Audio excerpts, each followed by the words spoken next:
तिमीलाई हामीले नचिनेको र तिमी एमालेको झोलेनी होइन र बलात्कार भनेको दुई झापडा हानेको जस्तो हो भनेर बोल्ने मान्छेलाई आज मन्त्री बनाइएको छ भने यो देशमा एकैछिनै साथीहरू यी झोलेनीहरूलाई चाहिँ राजनीति गर्नु नै छ। बिचरा एउटा नानी, सानो नानी बलात्कार पछि हत्या भएर चाहिँ कुन अवस्थामा छ परिवार। तर यस्ता झोलेनीहरू चाहिँ केही पाउनु हुँदैन। अलिकति आगो सल्केको छ भने मटेरियल छर्न आइपुग्छन्, जो कि न्यायको लागि होइन बल्कि सरकारको विरोध गर्न र सरकारलाई कसरी भत्काउने, सरकारलाई कसरी चाहिँ तल्लो स्तरमा देखाउने भनेर आइरहेका हुन्छन्। यो झोलेनी केटीलाई हामीले नचिनेको र साथीहरू यसले बोलेको पहिला यो कुरा हेरौँ अनि त्यसपछि यसले बोलेको कुराहरूमा हामी तर्क गर्नेछौँ है त। कानुन मन्त्री एउटा शोभिता गौतम कानुन मन्त्री हुनुहुन्छ।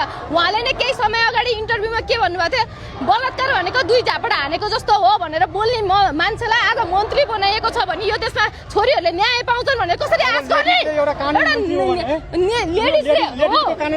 लेडिजको कानुन खोइ, लेडिजले त्यो शब्द बोलेको भनेपछि आज कति बलात्कारको घटनाहरू घटेको छ। यो सरकार आइकन हेर्नुहोस् न हजुरहरूले नै कतिजनालाई गर्ने, कतिजना मर्यो भनेर काउन्ट गर्ने हो। अब नि काउन्ट गर्ने हो।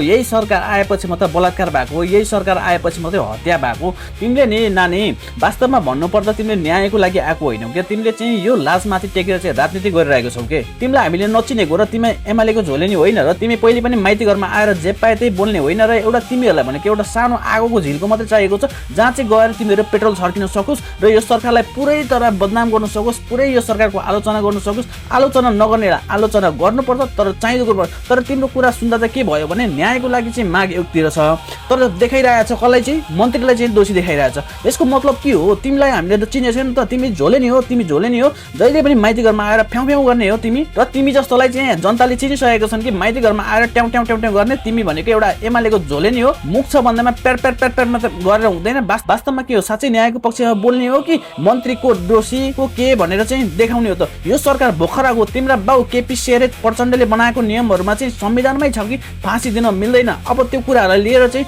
अहिले तिमीहरूले तिमीहरूको बाउहरूको विरोध कहिले गर्न सकेका छौ? तिमीहरूको बाउहरू शासन सत्तामा हुँदा पनि कति बलात्कार भयो, कति हत्या भयो, तर त्यो कुराहरू निस्के त? तिमीले कहिले बोल्यौ त? तिमीहरूलाई त के छ भने मिडियामा आउने भाइरल हुने एउटा न्याय माग्ने विषयमा होइन बल्कि तिमीहरू लासमाथि टेकेर राजनीति गर्न खोज्छौ। तिमीहरूलाई लाज लाग्दैन? त्यसैले साथीहरू यो झोलेनीलाई सबैले चिनेर आउँ। यो झोलेनी भनेको एमालेको अट्टर झोलेनी हो। यसलाई चाहिँ केही पनि चाहिएको छैन। एउटा सानो कुरा गर्ने बित्तिकै सरकारको विरोध गर्नै पर्छ। यिनलाई चाहिँ सरकारलाई मात्रै दोषी देखाउनु छ, अरू यिनलाई न्याय चाहिएको छैन यस्ता खालको। र साथसाथै हिजो भर्खरै हाम्रो गृहमन्त्री र पीडित परिवार बीच भएको एउटा सम्झौता चाहिँ जुन सम्झौता सरकारको पक्षबाट पुरा गरियोस्, यो कुरामा चाहिँ धोकाधडी नहोस् र न्याय भनेको पाउनुपर्छ। यदि कानुन संशोधन गरेर फाँसीको सजाय गर्न मिल्छ भने चाहिँ पक्कै पनि यो चाहिँ नियम बनाउनै पर्ने हुन्छ, किनकि एकदमै यो चाहिँ अति भएको छ नेपालमा। र अहिले आएको नयाँ सरकारले चाहिँ यही अनुरोध छ, पहिलाको पुरानो सरकारहरू जस्तो चाहिँ यो कुराहरू नदबियोस् भन्न चाहन्छु। साथीहरू तपाईँहरू के भन्नुहुन्छ? यस्ता झोलेनीहरूलाई चाहिँ चिनिराख्नुपर्छ है साथीहरू। यस्ता झोलेनीहरूलाई चिनिराख्छु। यिनीहरू भनेको आगोमा चाहिँ मटेरियल छर्किन, पेट्रोल छर्किन